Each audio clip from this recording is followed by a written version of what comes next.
alaihi wasallam berkata, "Inna Allah kataba kitaban qabla an yukhlaqa as-samawati wal ard bi alfi 'am."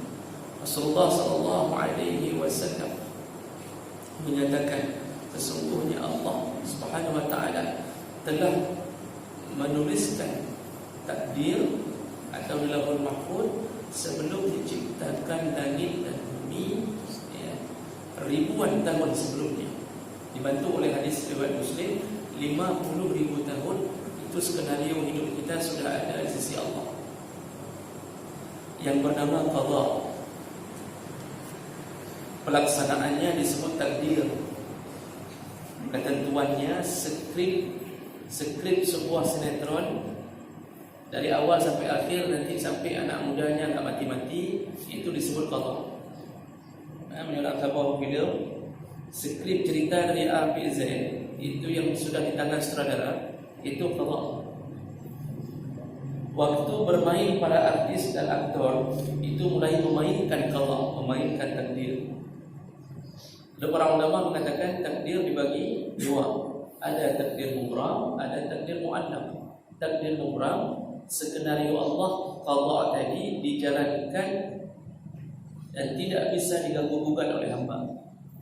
Di antaranya ajal dan rezeki, itu tidak bisa diganggu.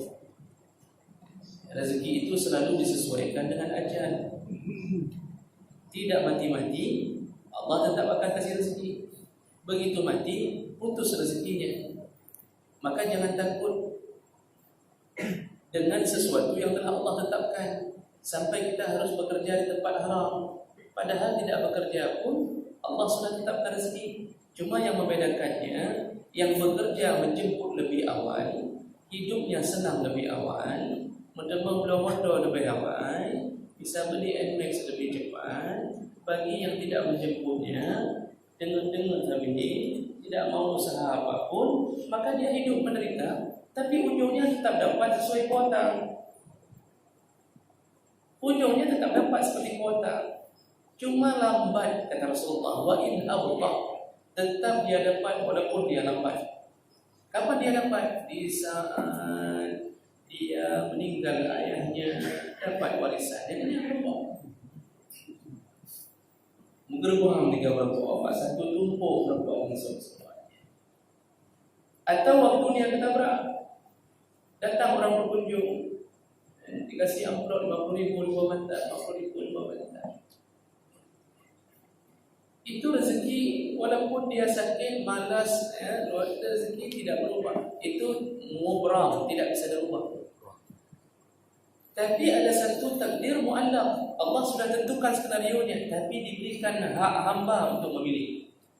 Diberikan hak untuk hamba untuk memilih. Contoh apa? Sederhana saja. Waktu dengar azan, hamba sudah dengar di azan. Kalau menjalankan qada mubram, pasti hamba ini seperti ditulis Lauhul Mahfuz. Bisa tulis hari Rabu jam sekian, tanggal bulan 2019, hamba ini akan salat subuh. Itu kalau takdir itu seandainya dicatat oleh Allah, pasti kita semua terlonjak untuk salat subuh sendiri. Cik kemenang. Tetapi tidak begitu. Ini masuk takdir mu'allaq. Hamba yang memilih pergi berjamaah atau tidak. Azan sudah berbunyi, berjamaah atau tidak. Dia yang menetapkan dirinya. Maka ada hamba memilih takdir yang baik. Makanya ada orang yang bertanya, waktu Rasulullah mengatakan, kalau orang yang sudah ditentukan surga, walaupun ahli maksiat, detik-detik sebelum dia meninggal, dia akan melakukan amalan ahli surga. Kalau orang sudah ditentukan neraka, maka detik-detik sebelum meninggal, walaupun selama ini dia melakukan amalan-amalan ahli surga, sebelum dia meninggal, dia akan melakukan amalan ahli neraka. Terkejut sahabat mendengarkan hadis ini. Lalu sahabat bertanya di ujung hadis, apa katanya? Ya Rasulullah, kalau begitu ceritanya, untuk apa lagi kita beramal? Untuk apa lagi kita salat subuh kalau sudah begitu ceritanya? Apa jawaban Nabi? Beramallah. Teruskan amalmu. Dengan amalmu engkau tahu takdirmu. Ini takdir pilihan, Pak. Jadi surga neraka itu jangan fikir Allah menzalimi kita. Sehingga ada orang yang bertanya, model suuzan ke Allah. Allah itu zalim, kata mereka. Kenapa? Kenapa orang kafir tidak diizinkan untuk masuk surga? Kenapa mereka dilahirkan dalam keadaan kafir, kemudian ditentukan dalam neraka? Ya, ana betul habanya.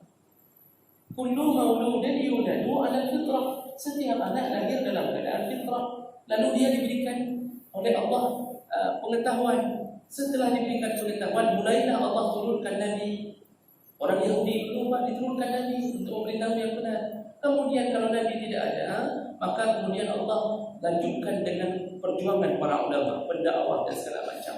Kita diberikan akal untuk memilih, ternyata banyak orang tidak memilih. Begitulah kita, sudah dengar azan, tentukan takdir sendiri. Mau ke surga, kita yang menentukan. Mau ke neraka, kita yang menentukan. Jangan salahkan Allah. Wa ma zalamuna walakin kanu anfusahum yadhlimun. Allah tidak pernah menzalimi kamu, tapi engkaulah yang menzalimi dirimu sendiri.